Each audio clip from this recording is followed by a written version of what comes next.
Assalamualaikum warahmatullahi wabarakatuh. Saya Rizky Ilham Rifta Febrianto dari Teknik Elektro.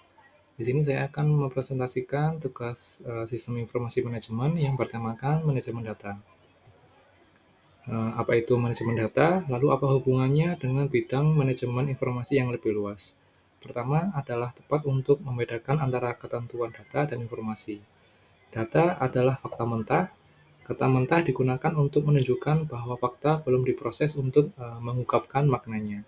Menurut Rob and Cornell di tahun 2000.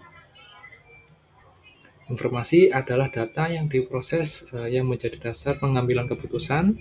Para manajer biasanya paling sedikit menghabiskan 80% waktu mereka secara aktif untuk bertukar informasi ketika mereka menghadiri rapat, berbicara di telepon, membuat surat dan memo, menerima dan mengirim email, dan menerima laporan. Dengan demikian, informasi dapat digambarkan sebagai media yang menyatukan organisasi.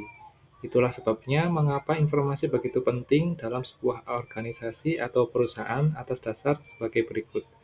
Yang pertama, keberhasilan bisnis tergantung pada pencapaian tujuan. Yang kedua, pencapaian tujuan tergantung pada keputusan yang sehat. Dan yang ketiga, keputusan yang baik bergantung pada informasi yang baik.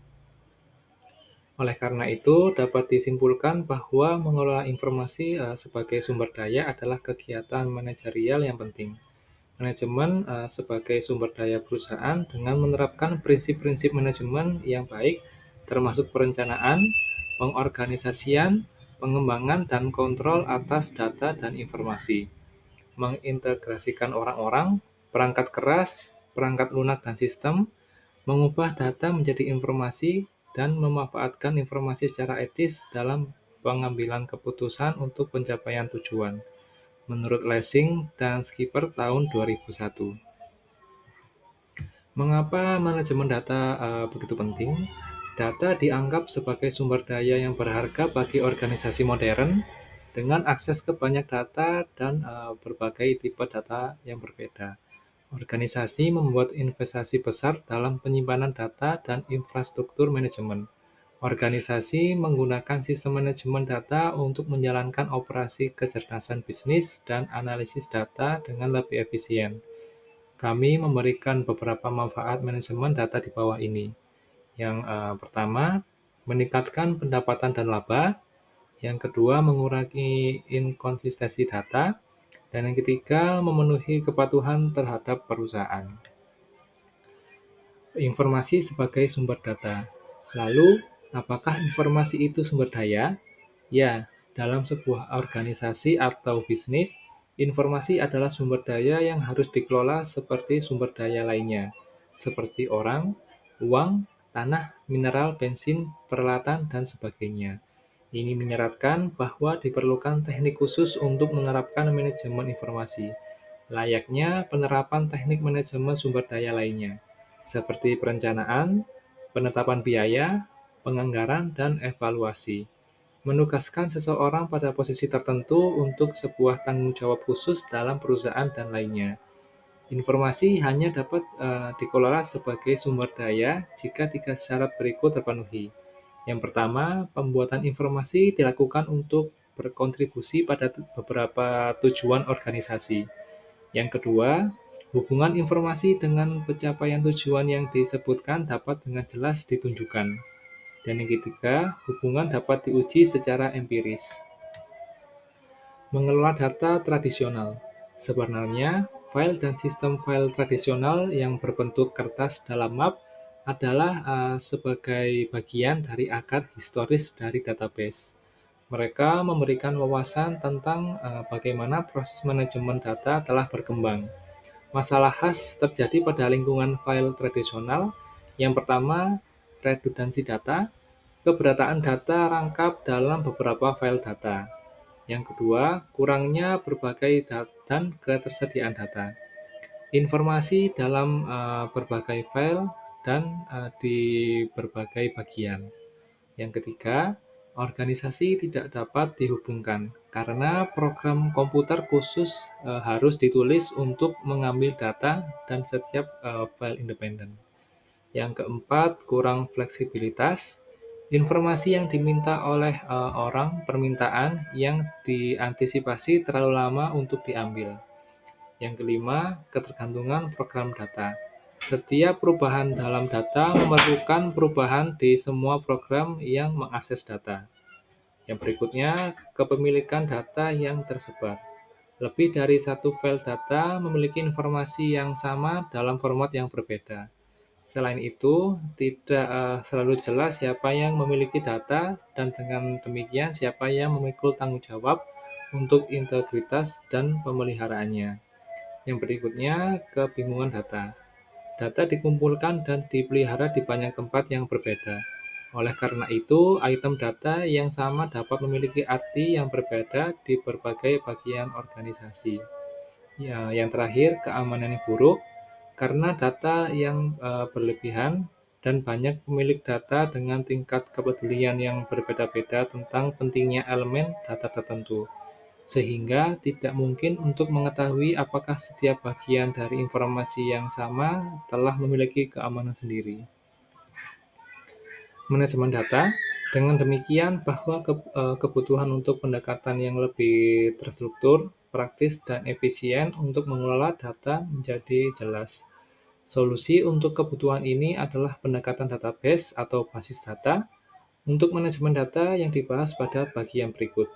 Yang pertama ada sumber daya data, yang kedua manajemen basis data, dan yang ketiga pentingnya sistem manajemen basis data.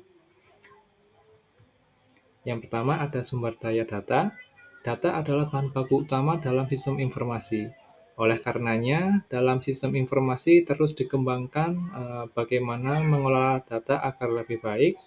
Semakin ke masa depan, penyebaran informasi berbentuk semakin banyak dan intens, sehingga bahan baku data yang diperlukan juga akan semakin banyak.